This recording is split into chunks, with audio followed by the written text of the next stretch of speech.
Baik, kita mulai perkuliahan kita hari ini. Bismillahirrahmanirrahim. Assalamualaikum warahmatullahi wabarakatuh. Selamat pagi, salam sejahtera bagi kita semua. Pada pertemuan kali ini kita akan membahas materi tentang prinsip manusia Pancasila. Sebelum melanjutkan perkuliahan, saya memastikan bahwa koneksi kita semua dalam keadaan baik. Apakah suara saya terdengar dengan jelas? Jelas, Pak. Baik ya. Jelas, Pak. Baik. Kita mulai dengan materi kita hari ini, yaitu tentang prinsip manusia Pancasila. Nah, apa yang dikatakan prinsip manusia Pancasila? Yang pertama kita coba gali yang dimaksud atau definisi prinsip itu adalah apa?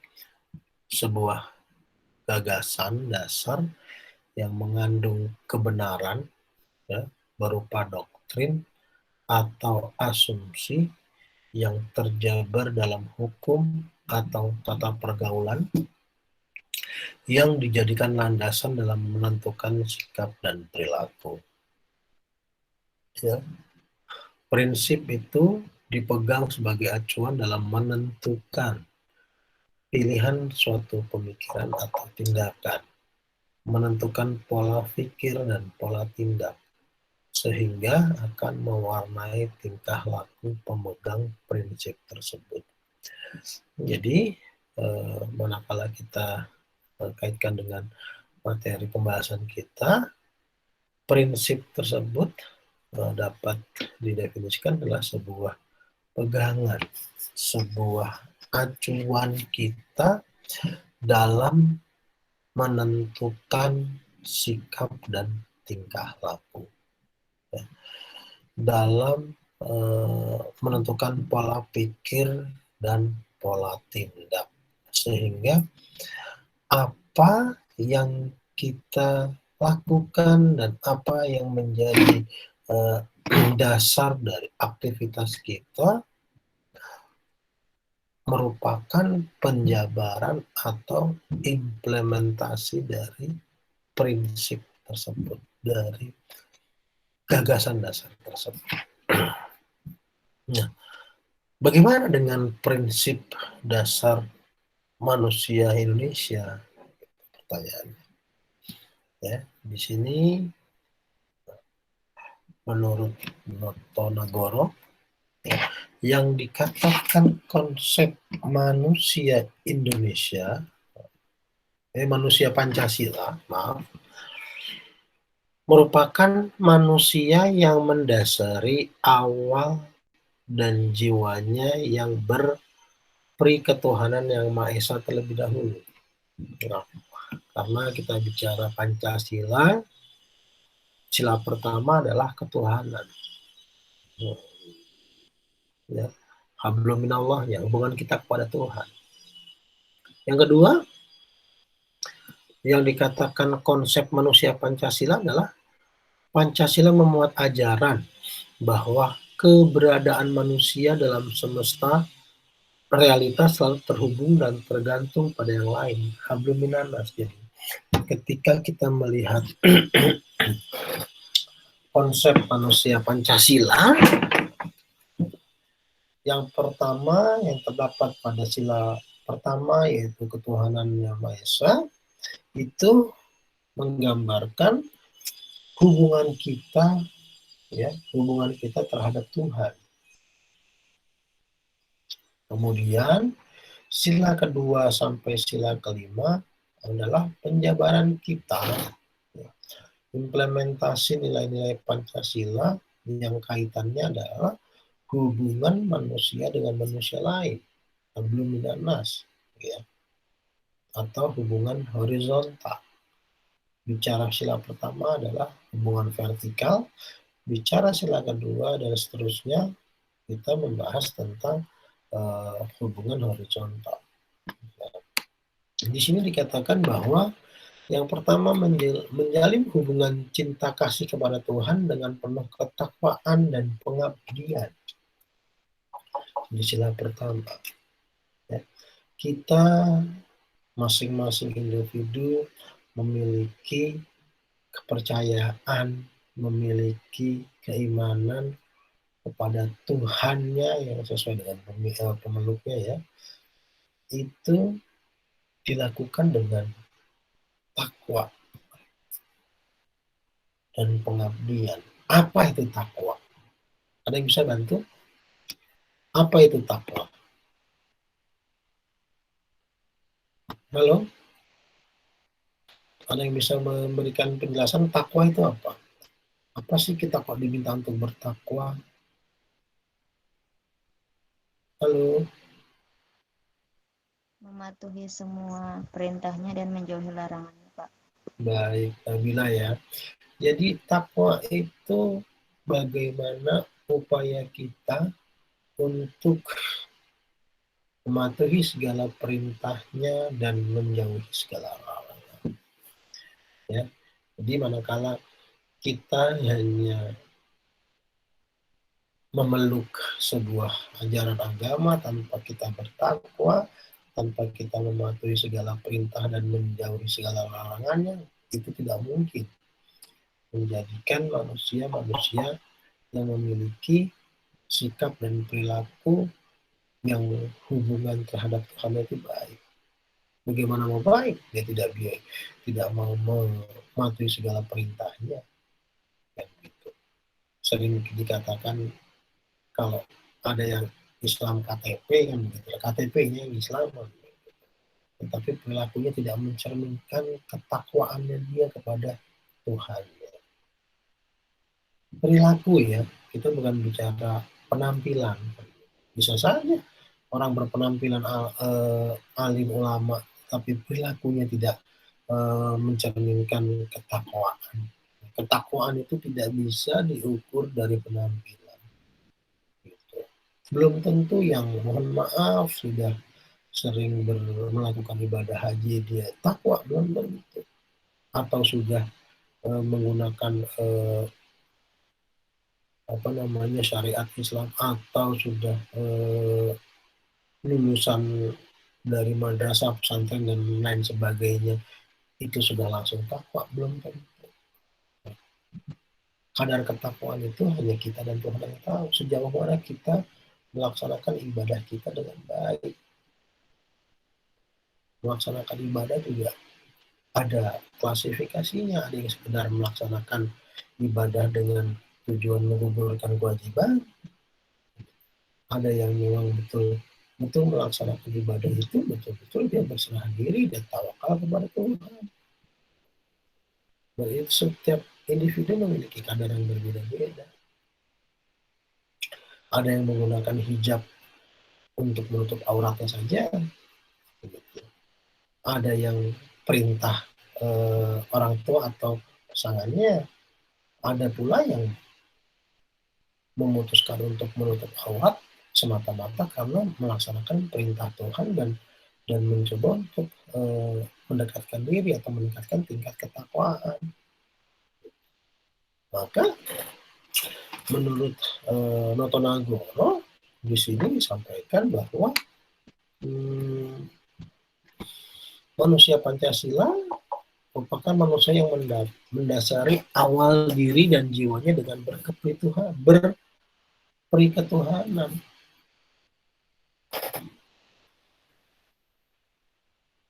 Sadar dengan kondisi seperti itu, maka yang pertama kali kita sebagai warga negara harus memegang teguh konsep manusia Pancasila. Yang pertama, bagaimana kita menciptakan hubungan yang baik terhadap Tuhan kita dulu.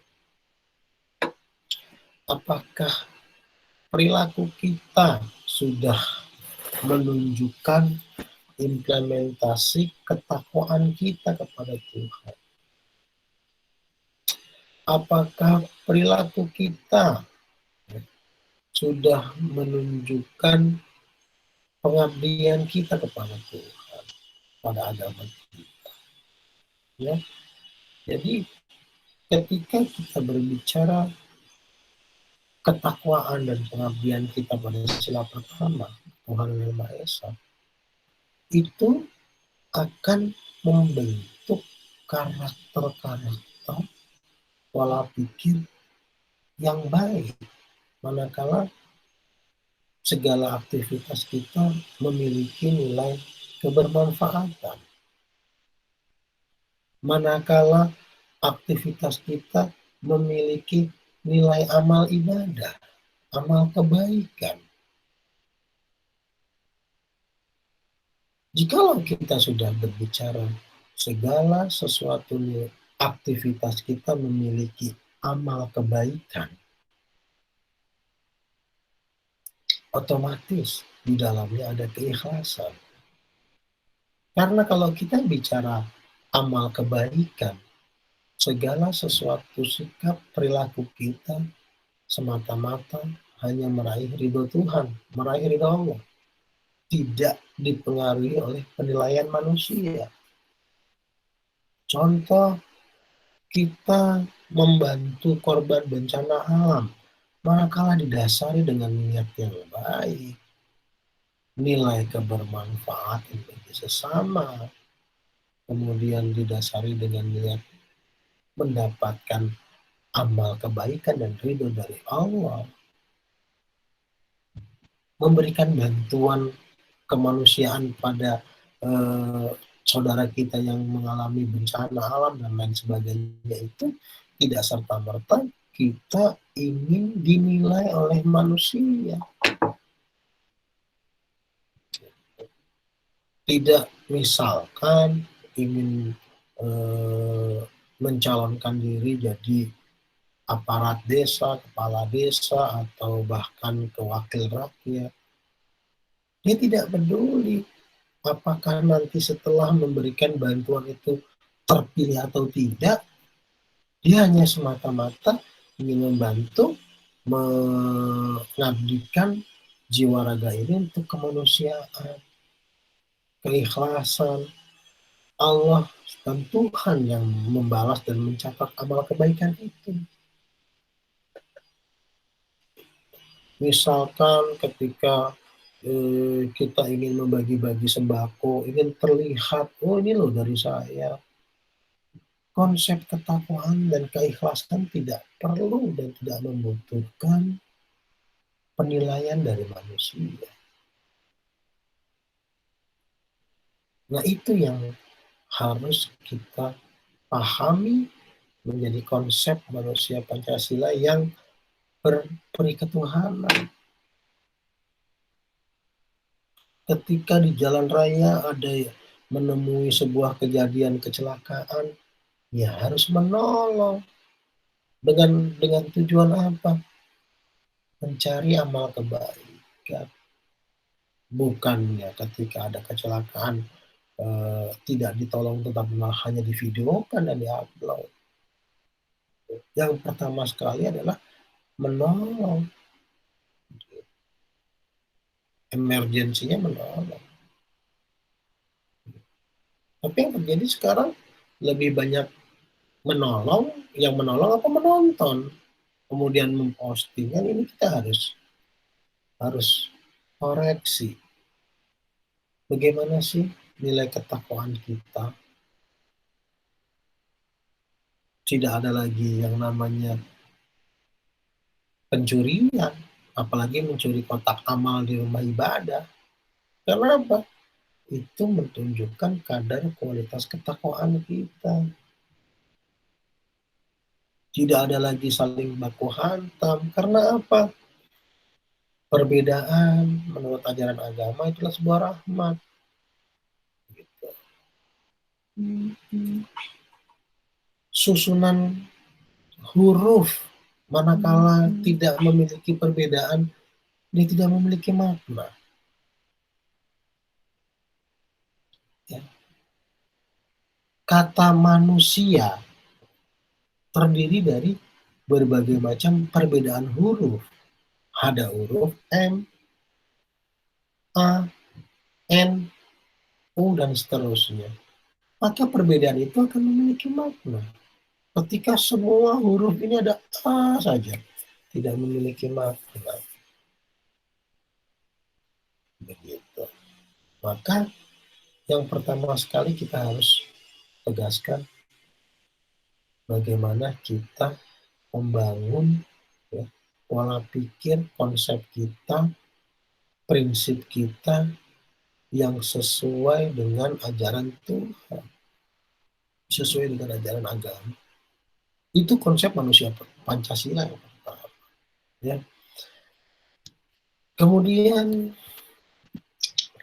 yang berikutnya, setelah kita berbicara konsep manusia Pancasila, selain yang pertama kita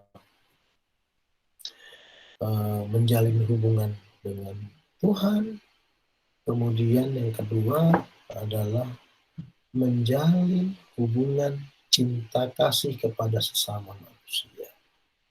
Ya.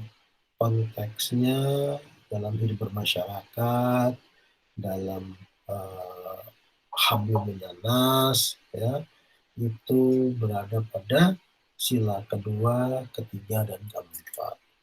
Bagaimana kita berupaya untuk menjalin hubungan cinta dan kasih kepada sesama manusia. Rintangannya ada, rintangannya. Karena kita dari Sabang sampai Merauke itu terdiri dari berbagai macam suku bangsa, karakteristik. Nah, itu menjadi rintangan kita untuk saling menjalin hubungan dengan cinta kasih di atas beragam perbedaan. Tidak mudah kita menjalin hubungan di tengah-tengah perbedaan yang semakin kompleks. Kemudian bagaimana kita untuk memperoleh kesejahteraan atau kemakmuran bersama. Nah, ini ada di sila kelima, keadilan sosial. Itu konsep manusia Pancasila. Nah, bagaimana sih aktualisasi butir pengamalan Pancasila? Aktualisasi tersebut adalah bagaimana nilai-nilai Pancasila itu benar-benar dapat tercermin dalam sikap dan perilaku seluruh warga negara. Mulai dari aparatur, pimpinan nasional sampai rakyat. Ya, tanpa terkecuali. Jadi kita berbicara berbangsa dan bernegara, acuan kita adalah Pancasila. Bagaimana dari sila pertama tadi kita jabarkan sampai nanti sila kelima tercermin dalam sikap dan perilaku kita sehari-hari. Yang mudah adalah manakala perilaku kita menyimpang dari ajaran-ajaran keagamaan dan ketuhanan kita masing-masing, itu sudah tentunya tidak dapat mengaktualisasi butir-butir pengamalan Pancasila. Maka seringkali kita berpolemik tentang ajaran agama tertentu dan aktualisasi pengamalan Pancasila itu berbeda. Saya katakan di sini menurut saya justru Pancasila ini menekankan di sila pertama bagaimana kita menjadi warga negara yang memiliki hubungan ya berperi ketuhanan yang baik. Ya, hubungan kita dengan Tuhan itu nomor satu di sila pertama. Tentunya nilai-nilai atau keagamaan yang ada di Indonesia yang diakui oleh Undang-Undang ada 6. Itu diikat dalam satu konsep manusia Pancasila di Silaturahmi. Bukan berarti menggabungkan semua ajaran keenam agama itu, tidak. Tapi bagaimana kita bisa mengaktualisasikan ajaran-ajaran agama tersebut, nilai-nilai ketakwaan kita tersebut tercermin dalam sikap dan perilaku. Bukannya kita mencampur adukan ajaran agama A, B, C, dan seterusnya. Tidak. Setiap agama, lakum dinukum, terjadi. Agamamu, agamamu dalam konteks ajaran Islam. Gitu. Aktualisasi seorang muslim memiliki karakteristik yang sesuai dengan ajaran agama Islam, berbeda dengan aktualisasi seorang Nasrani atau agama lain, memiliki karakteristik yang berbeda.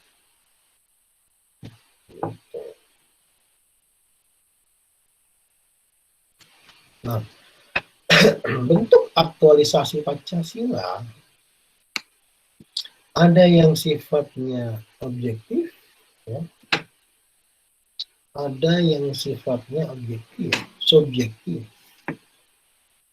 Nah, aktualisasi Pancasila yang objektif adalah realisasi pelaksanaan Pancasila dalam bidang-bidang penyelenggaraan negara, baik bidang legislasi, eksekutif, yudikatif, maupun bidang-bidang lainnya seperti ekonomi, politik, hukum, ya, dan seterusnya dalam bentuk peraturan perundang-undangan.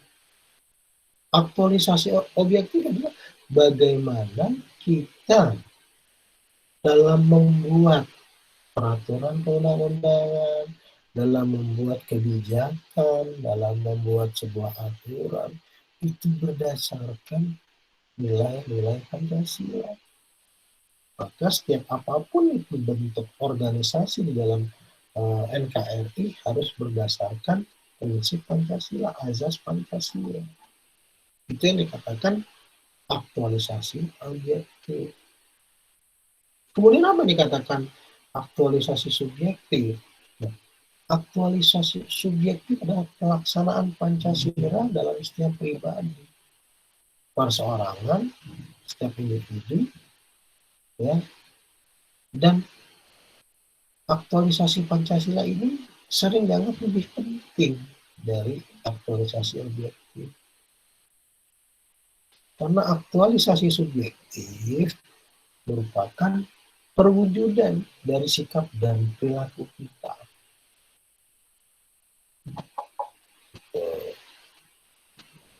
Ya. Nah, tadi sudah sedikit saya jelaskan ketika kita berbicara prinsip ketuhanan. Bagaimana kita membentuk mindset, pola pikir tentang ketuhanan yang Maha Esa.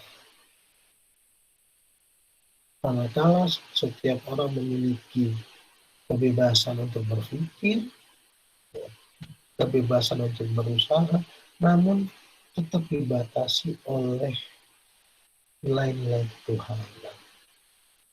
Contoh, di setiap agama pasti melarang umatnya atau pemeluknya untuk melakukan pembunuhan, untuk melakukan kecurangan, untuk melakukan korupsi dan lain sebagainya. Manakala kita sebagai individu memiliki kebebasan, bukan berarti kita bisa membunuh semau kita. Itu sudah keluar dari ajaran Tuhan. Melakukan kecurangan juga sudah keluar. Ya. Maka manakala kita memegang teguh prinsip ketuhanan, di agama manapun diajarkan bahwa korupsi itu tidak baik. korupsi itu perbuatan keji. Kalau kita memegang prinsip ketuhanan dengan baik, dengan taat, dengan takwa tadi, tidak ada pejabat yang berani melakukan korupsi. Tidak ada orang atau sekelompok orang atau warga negara di Indonesia ini yang berani melakukan sumpah palsu. Tidak ada yang berani melakukan adu domba. Karena apa? Di dalam ajaran agama itu tidak diperbolehkan. Maka ketika kita berpegang teguh pada prinsip-prinsip ketuhanan, dalam menentukan pilihan tindakan, seseorang mengacu pada terwujudnya keselarasan atau harmonisasi dan kelestarian alam semesta. Bukan hanya kita tidak boleh berbuat curang, korupsi, dan seterusnya, tetapi kita dalam bertindak juga harus memikirkan keseimbangan alam. Karena kalau ketika kita bicara konsep adil, makhluk hidup itu bukan hanya manusia yang ada di dunia ini. Hewan, tumbuhan, begitu, yang gaib dan lain sebagainya, itu pun juga bagian dari makhluk Tuhan yang ada di dunia. Maka ketika kita berbicara adil, bukan hanya untuk kita melakukan aktivitas tertentu dalam rangka memberikan kebermanfaatan bagi manusia, tidak. Bukan hanya memberikan kebermanfaatan pada manusia, tetapi juga memberikan kebermanfaatan bagi makhluk-makhluk Tuhan lainnya. Betul kita perlu kayu untuk memudahkan kehidupan kita, tetapi dengan membabat hutan, dengan menghabiskan hutan, apakah kita sudah bersikap adil terhadap makhluk-makhluk Tuhan lainnya? Ketika ekosistem di lingkungan sekitar akibat pembalakan hutan itu terganggu. Sudah sering kita diingatkan, akibat dari tingkah laku kita, ketidakadilan itu muncul, sehingga alam semesta ini juga bereaksi. Adanya banjir bandang, adanya kekeringan, dan seterusnya. Nah, ini kita harus pegang teguh. Sebelum kita berbicara hubungan kita antar manusia, ya, di sila kedua, tiga, empat, dan mencapai keadilan, kita harus berpegang teguh dulu prinsip ketuhanan. Ya. Maka segala sesuatu manakala kita berpegang teguh pada prinsip-prinsip ketuhanan, insya Allah dampak negatif itu kecil. Kenapa? Segala sesuatu aktivitas yang kita lakukan didasarkan pada nilai-nilai kebaikan dan nilai-nilai amal kebaikan. Kalau kita keluar dari rumah, sudah menanamkan sikap prinsip bahwa saya keluar dari rumah harus melakukan aktivitas yang memiliki nilai amal kebaikan. Mungkin nggak kita roasting orang? Mungkin nggak kita melakukan kecurangan? Tidak akan terjadi. Itu karena apa? Semenjak kita keluar dari rumah, bahkan semenjak kita bangun tidur, kita tanamkan. Semua perilaku saya, semua aktivitas saya harus menghasilkan amal kebaikan. Bangun tidur, paket data habis atau internetnya mati, nggak ngomel-ngomel, mencari tahu. Terkena macet di jalan, tidak ngambil jalur busway, karena itu bertolak belakang dengan prinsip ketuhanan. Apakah kita menyerobot jalur busway atau menyerobot jalur trotoar pejalan kaki itu memiliki kebermanfaatan? apalagi nilai kebaikan. Tidak. Kan di dalam Pancasila nilai sila pertama ketuhanan Maha Esa sangat penting. Janganlah kita berdebat, beradu argumen terkait ajaran agama mana. Tidak. Kita tidak membeda-bedakan ajaran agama, caranya itu. Tapi bagaimana kita mengimplementasikan dulu ajaran agama kita dengan baik. Sampai di sini ada yang mau didiskusikan atau ditanyakan? Halo? Belum ada. Kita lanjut ya.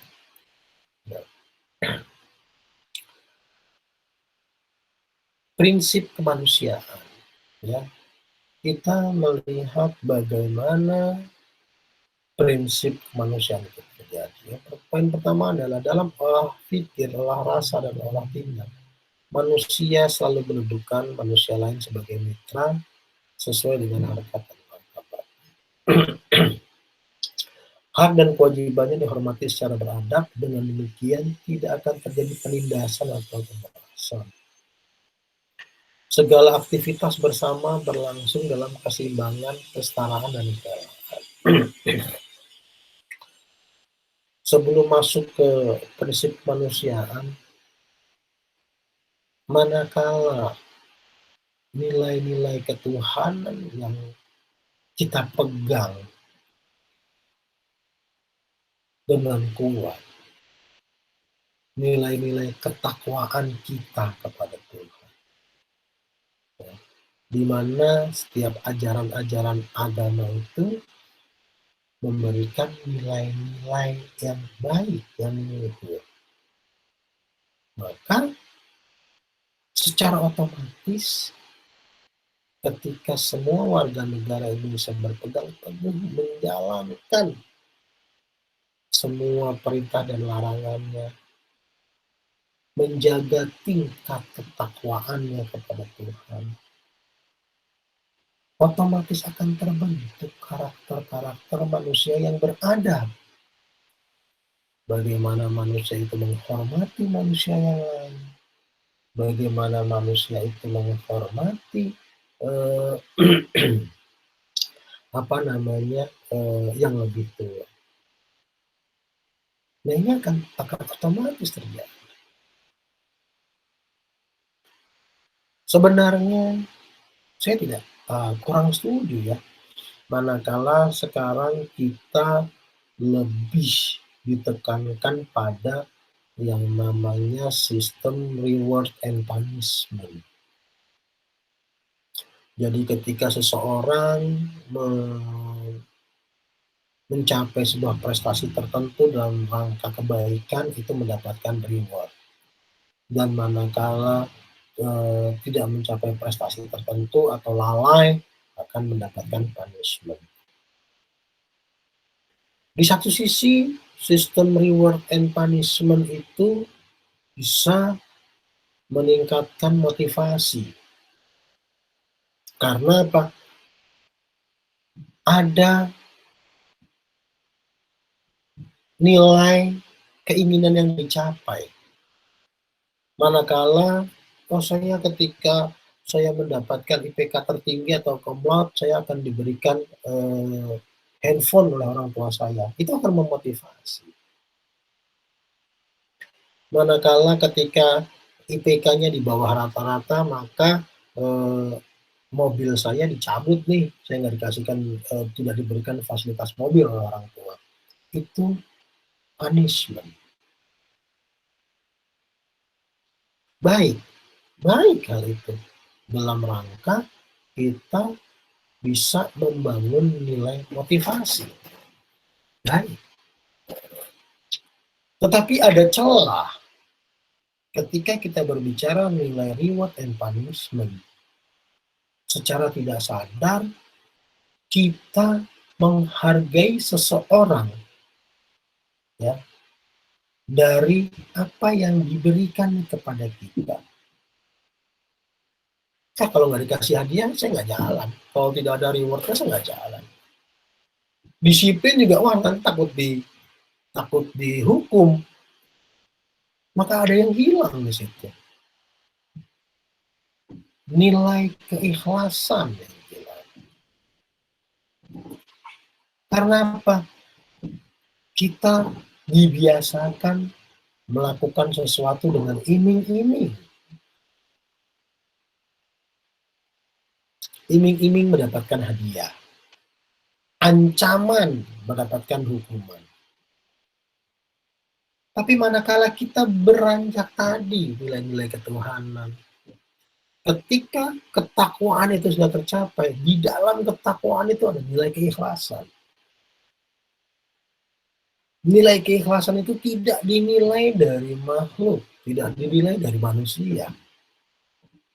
Nilai keikhlasan itu bagaimana kita memberikan yang terbaik kepada Tuhan, penilaian dari Tuhan. Maka tidak ada lagi orang merasa, oh saya harus menghormati dia karena dia akan memberikan hadiah. Tidak.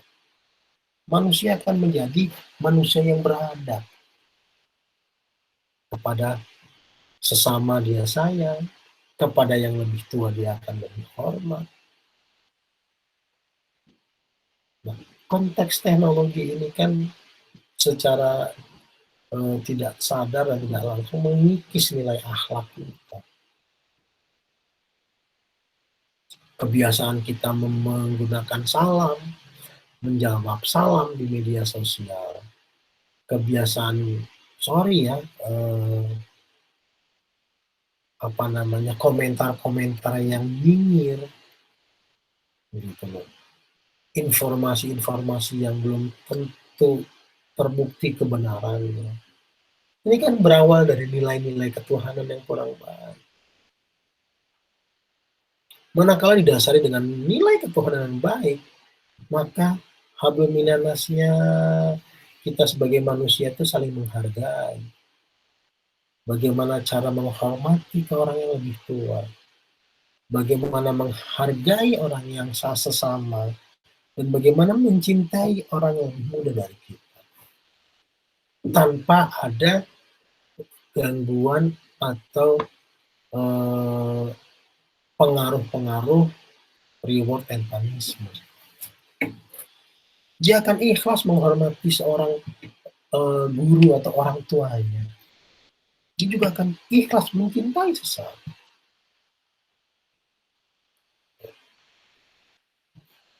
Jangan kalau di depan guru, ya di depan guru nunduk-nunduk, di belakang ngomongin, gitu.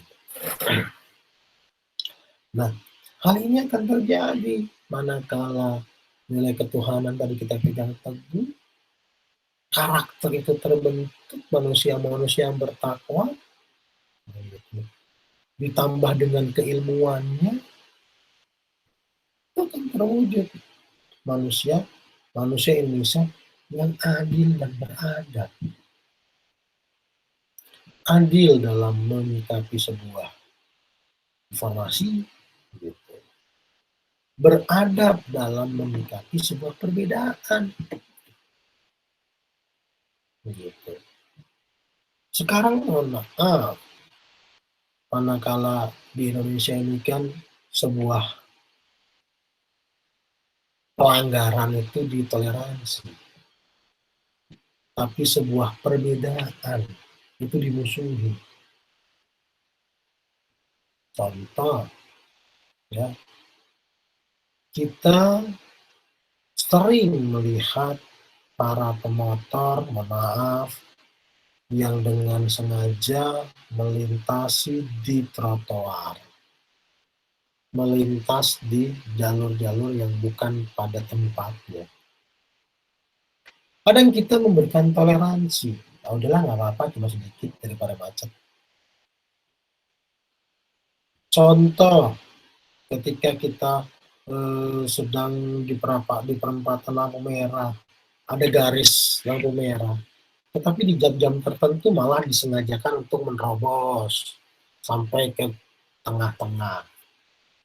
Sehingga ketika ada celah sedikit main gas, 1-2 memotong. itu sebuah pelanggaran yang di depan mata kita toleransi, ya nggak apa-apa lah, yang penting nggak bikin celaka dan tidak bikin mati. Padahal itu pelanggaran. Tapi dalam satu keluarga antara suami dan istri berbeda pilihan politiknya, bisa bercerai. Gitu. Padahal perbedaan itu yang kita harus berikan toleransi, bukan pelanggaran. Ini sering terjadi. Kita memberikan toleransi pada pelanggaran, tetapi kita tidak memberikan toleransi pada perbedaan. Terbalik. Memberikan toleransi pada perbedaan, bukan pada pelanggaran. Nah, maka nilai-nilai seperti ini yang harus kita coba dalami, cermati. Yang berikutnya, nilai-nilai kemanusiaan itu akan membentuk rasa cinta tanah air. Ya, tadi kita sudah terbentuk perilaku yang adil dan beradab, otomatis rasa cinta tanah air, kesadaran berbangsa dan bernegara, kesetiaan pada ideologi, kerelaan berkorban, dan seterusnya. Ini akan tumbuh karena kita membentuk sebuah masyarakat yang beradab. Ketika saudara kita yang di daerah tertentu tertimpa musibah, kita sudah langsung tanggap. Ini juga sudah dibuktikan ketika mungkin di satu daerahnya, ya, di lingkungannya ada yang terpapar virus COVID-19, udah mereka diisolasi mandiri di rumah, tetangganya yang memberikan makanan, menawarkan segala macam. Udah, yang terpapar COVID-19 di rumah saja, nggak usah keluar, kami semua yang memenuhi kebutuhan. Kenapa? Sudah terbentuk nilai-nilai kemanusiaan. Dari apa? Dari berasal dari ketakwaan. Yang berikutnya, prinsip persatuan. Sampai di sini ada yang mau ditanyakan?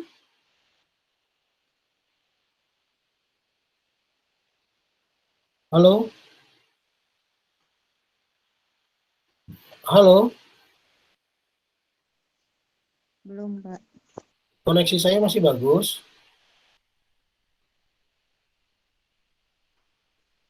Bagus, Pak. Bagus.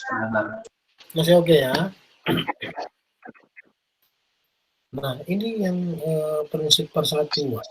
Jadi, tadi ketika saya sampaikan barusan, ya, baru saja, bahwa nilai-nilai kemanusiaan yang adil dan beradab itu akan menimbulkan rasa cinta tanah air, rasa kesadaran berbangsa dan bernegara, rasa kesetiaan pada ideologi Pancasila. Nah, rasa cinta tanah air, kesadaran berbangsa dan bernegara, kesetiaan pada Pancasila, kerelaan berkorban, dan seterusnya sampai dengan memahami nilai kemanusiaan, ini adalah wujud dari persatuan Indonesia. Jadi awal fondasi memang bagaimana kita bisa menempatkan kita menjadi manusia yang bertakwa. Seterusnya mengalir. Sudah bertakwa, menjadi manusia yang adil dan beradab, terwujudnya persatuan. Ya, ancaman dari asing, kemudian juga kendala-kendala saat ini yang dihadapi. Manakala nilai-nilai kemanusiaan dalam Pancasila ini terimplementasi dengan baik, persatuan kita kuat. Ayo kita melawan COVID-19. Ketika lockdown, ya lockdown. Ketika kita harus terbiasa dengan 4M, ya kita harus lakukan itu. Ketika ada saudara kita yang terpapar, ya harus kita bantu untuk meringankan itu. sudah prinsip persatuan. Ditambah lagi secara de facto dan de jure kita dari Sabang sampai Merauke kita harus bersatu. Jangan sampai ada yang tercecer satu. Mementingkan kepentingan bangsa. Nah, ketika kita persatuan sudah baik, ya, sistem negara kita harus diatur. Dengan apa? Dengan sistem-sistem demokrasi Pancasila. Ya, ini sikap-sikap yang mengancam persatuan bangsa sudah tidak ada sebetulnya. Sukuisme, ini nggak bicara sukuisme. Sekarang yang menikah dengan lintas suku banyak, tidak ada lagi yang mengatakan suku A lebih baik dari suku yang lain. Berikutnya, provinsi A lebih baik, dan kemudian juga paham tidak ada. Kenapa? Kita sudah saling menghormati perbedaan itu. Dari mana tadi? Dari periketuhanan kita, ketakwaan kita membentuk perilaku kita yang baik. Ya. Nah, kemudian prinsip kerakyatan. Ya. Maka dalam bersikap dan berlaku dan berdaulat, Indonesia harus memiliki sistem pemerintahan. Nah, sebetulnya bicara sistem pemerintahan, sistem menyampaikan pendapat, kita sudah sejak lama menggunakan kaidah-kaidah musyawarah untuk mufakat. Manakala ketiga elemen tadi didasari dengan niat yang baik, diimplementasikan dengan perilaku yang baik dan beradab, persatuan yang terjaga dengan baik, ya, itu akan membentuk saluran-saluran pendapat yang baik, saluran-saluran kritik yang baik. Karena apa? Saling menghormati. Yang diperintah menghormati pemerintah, yang menjadi pemerintah mengayomi yang diperintah. Amanah dengan jabatannya, amanah dengan posisinya, tidak mementingkan kepentingan pribadi, golongan, atau juga tidak akan menjadi seorang pencuri atau koruptor. Kenapa?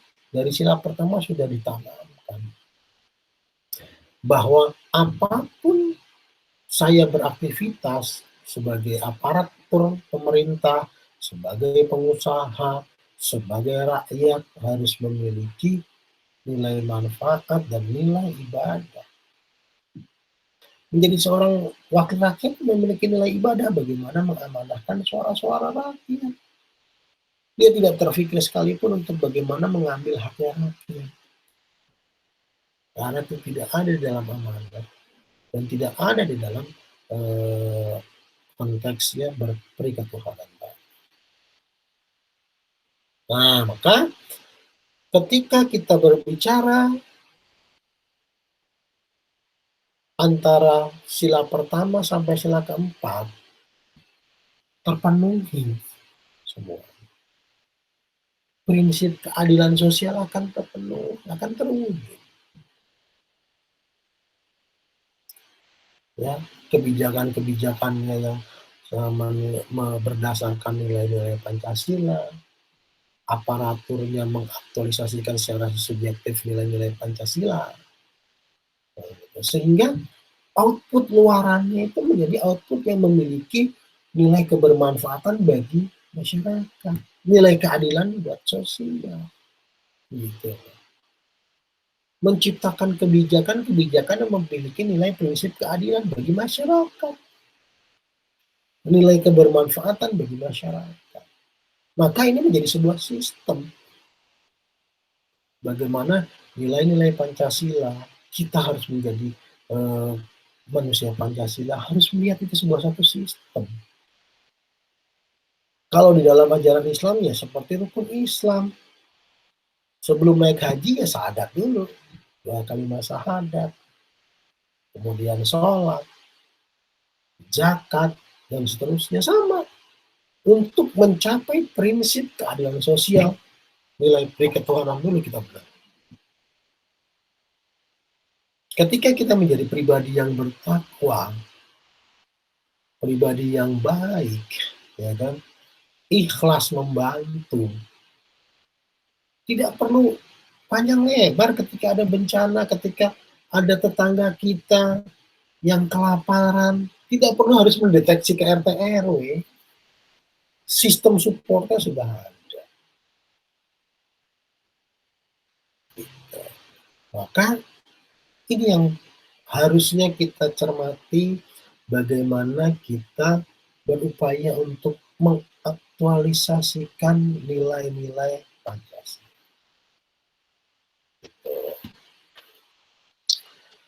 Baik, sampai di sini ada yang ditanyakan?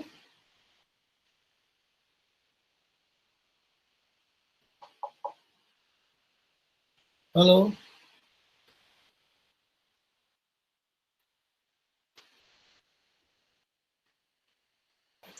Apa mau nanya Pak?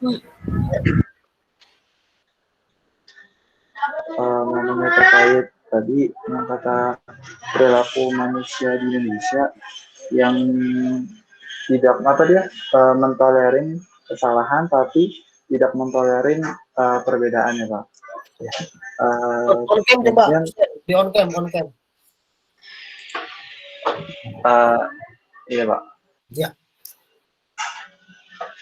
Ya mengenai tadi Pak, itu kenapa sih manusia di Indonesia memiliki karakter seperti itu dan solusinya itu bagaimana? Soalnya tadi kan ketika ada solusi ya, misalkan tadi ketika berhasil melakukan sesuatu diberi hadiah dan ketika melanggar sesuatu dikasih sanksi itu juga melakukan masuk yang nggak benar kan tadi kata Bapak ya. Nah itu kan merupakan salah satu solusi biar masyarakat Indonesia itu biar nggak kayak gitu lagi. Tapi kan tadi kata Bapak itu suatu kesalahan juga. Nah itu bagaimana Pak? Baik.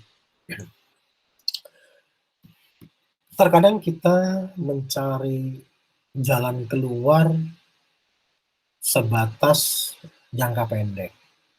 Ya. Contoh reward and punishment. Misalnya, siapa tadi? Si Hussein ya, menjadi seorang owner perusahaan.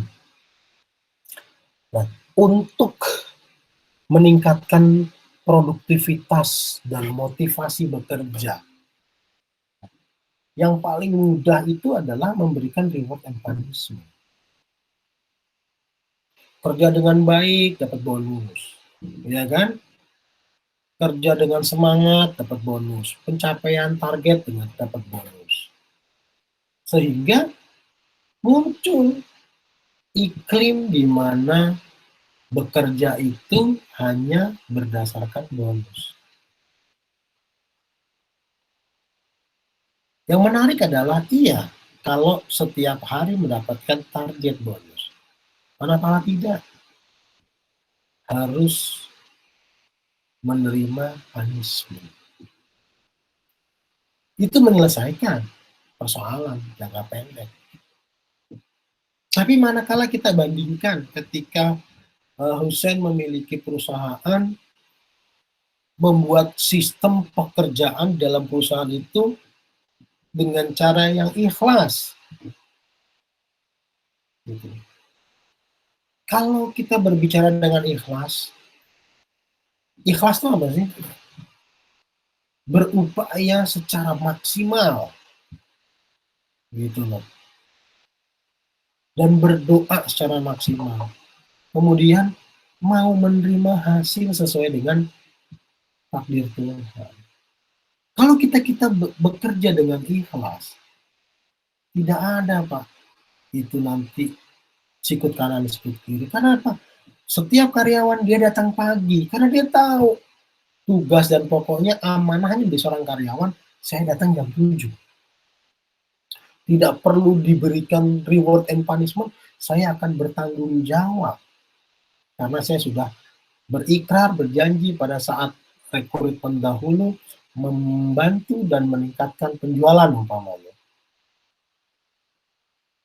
Dan harus datang pagi. Dan harus bertanggung jawab. Tidak ada tuh yang namanya nanti kasakusuk. Tidak ada yang namanya nanti melempar tanggung jawab. Karena amanah semua pekerjaan. Nah, ini yang harus kita bangun. Bagaimana juga kita dalam kuliah. Kalau kuliah semata-mata hanya mengejar nilai, yang terjadi adalah dia datang site in jam 8, kemudian juga terlihat on cam, melakukan aktivitas. Tujuannya apa? Mendapatkan nilai. So, dalam kehidupan ini bukan hanya mendapatkan nilai. Banyak di sana yang hafal Pancasila, tetapi implementasinya tidak. Kenapa kita hanya memberikan sebuah aturan, bukan memberikan sebuah nilai-nilai. Bicara reward and punishment itu kan aturan. Orang bisa saja ketika di dalam lingkungan tersebut mengikuti reward and punishment itu. Ketika tidak, dia terlihat lebih asli. Tetapi manakala dari awal tadi kita bangun tidur, kita sudah ditanamkan rasa memberikan kebermanfaatan, memberikan nilai ibadah, di dalamnya ada nilai keikhlasan. Kita bekerja juga datang pagi ikhlas, karena memang ini bagian dari ikhtiar saya. Dalam upaya mencari rezeki. Ketika ada selisih paham diselesaikan dengan baik, tidak perlu harus otot-ototan. Ketika ada perbedaan, ya kita saling menghormati. Gitu. Bukan berarti kita mau makan bakso, pacar kita mau makan mie ayam, kita berantem karena berbeda. Tidak. Hormati. Maka menurut saya katakan, menurut saya ada sedikit perubahan yang harus kita lakukan. Kita melakukan aktivitas itu dasarnya dengan keikhlasan. Kalau kita sudah ikhlas menjadi warga negara Indonesia, ketika Indonesia ini dihina, Indonesia ini terancam kedaulatannya, nggak perlu pakai dikasih bonus. Maju terdepan kita. Ikhlas menjaga kedaulatan Indonesia. Itu yang menjadi perbedaan antara bagaimana kita menanamkan nilai-nilai keikhlasan. Seorang anak akan belajar dengan sungguh-sungguh manakala dia ikhlas. Bukan dengan iming-iming. Nanti kamu masuk negeri kedokteran dapat mobil ya nak. Karena itu. Ya. Kemudian yang kedua terkait dengan toleransi. Ini menurut saya lagi sebuah kebudayaan yang panjang. Jadi ketika kita dijajah, kemudian juga kebudayaan kita yang kolonialisme kerajaan, sehingga melahirkan generasi-generasi yang takut untuk memberikan pendapat. Ketika dahulu di kerajaan, kan yang memiliki pendapatannya orang tertentu. Terbukti kita dengan banyaknya kasta, banyaknya grade-grade peradaban, nilai-nilai sosial itu menunjukkan bahwa, mengakibatkan bahwa kita menjadi bangsa yang kurang berani mengemukakan pendapat. Sehingga manakala ada perbedaan, hanya berani ngomong di belakang, tidak di depan. Dan ketika kita ada seseorang menyampaikan pendapat yang berbeda oleh kita, bukan dianggap itu sebagai sudut pandang lain, tetapi dianggap sebagai musuh, rival. Ini misalnya. Gitu.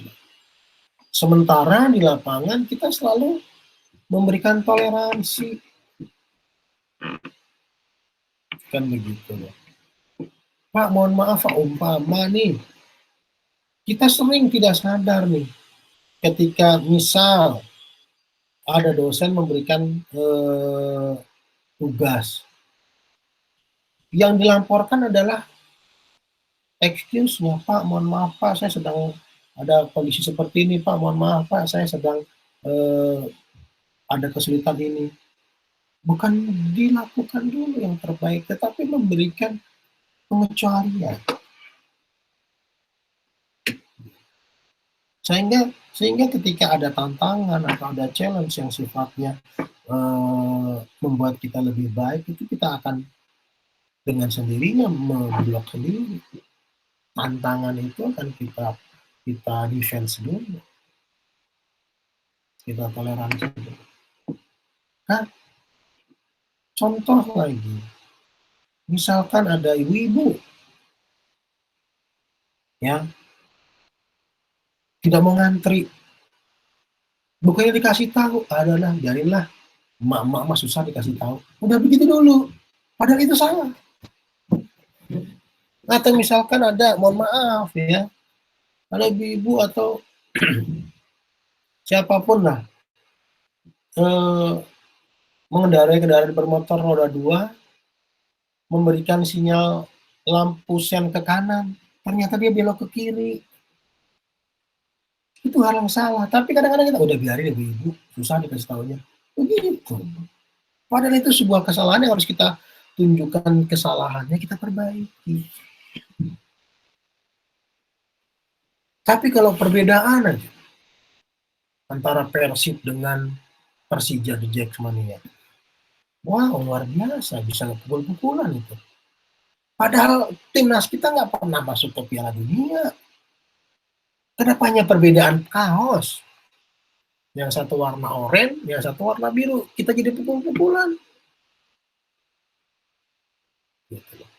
Coba kita koreksi.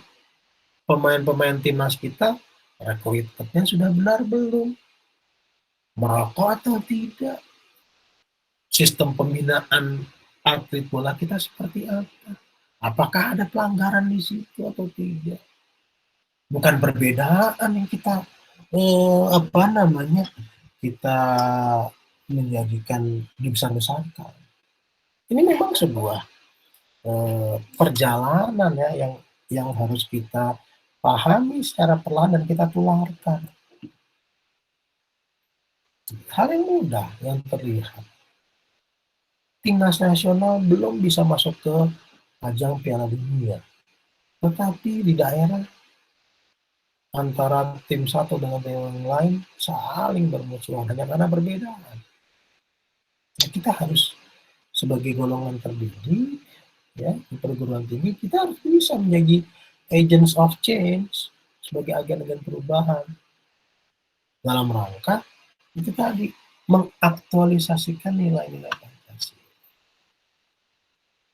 Gitu. Mungkin itu ya, Abdul Hussein, ada lagi? Iya Pak, tapi kan kalau kita lihat ya, dari sisi agama sendiri, agama Islam itu kan ada reward dan punishment ya Pak. Ketika kita taat itu, mengikuti segala perintahnya itu kan masuk surga. Nah ketika kita melanggar, itu kan kita harus neraka, itu kan termasuk reward dan punishment bukan ya Pak? Baik. Bicara amal dan ibadah. Amal dan ibadah itu kan kita melakukan ibadah, Hussein. Maka doa kita supaya apa? Kita meninggal dalam kondisi husnul khotimah.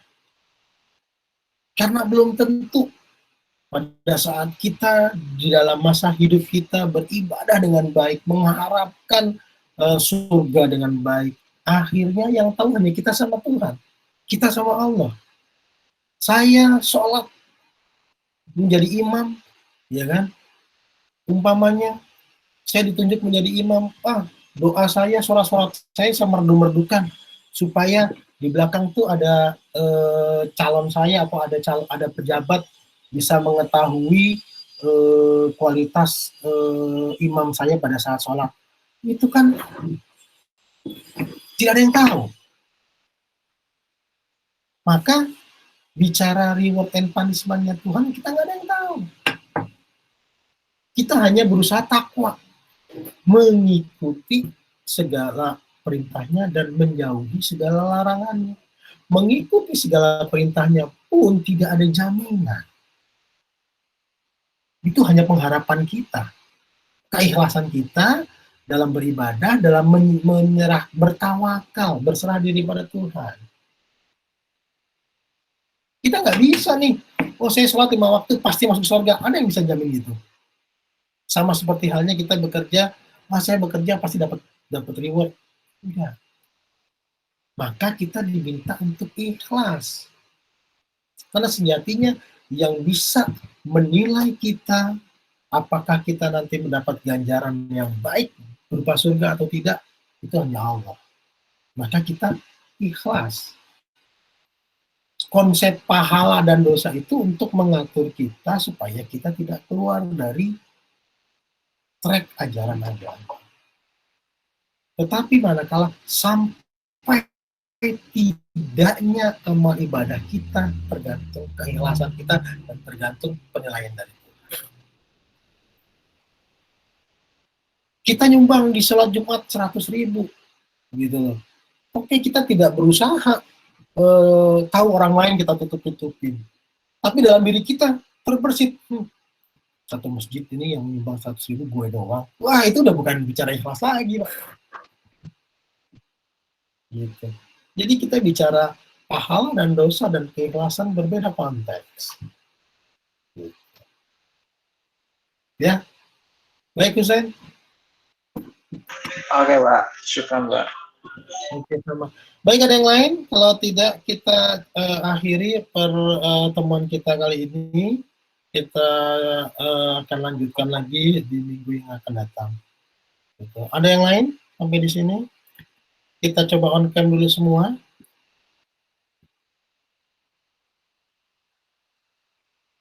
Bisa on cam semua, saya akan coba ambil gambar. Ya, saya terima kasih Husain memberikan beberapa tanggapan. Jadi saya sih berharap bukan dari saya, kita berdiskusi, ada yang menanggapi lain gitu ya, tapi mudah-mudahan ke depan kita lebih baik lagi. Saya izin untuk on cam, saya ambil apa namanya, ini 44 orang, sementara ada 52 ya.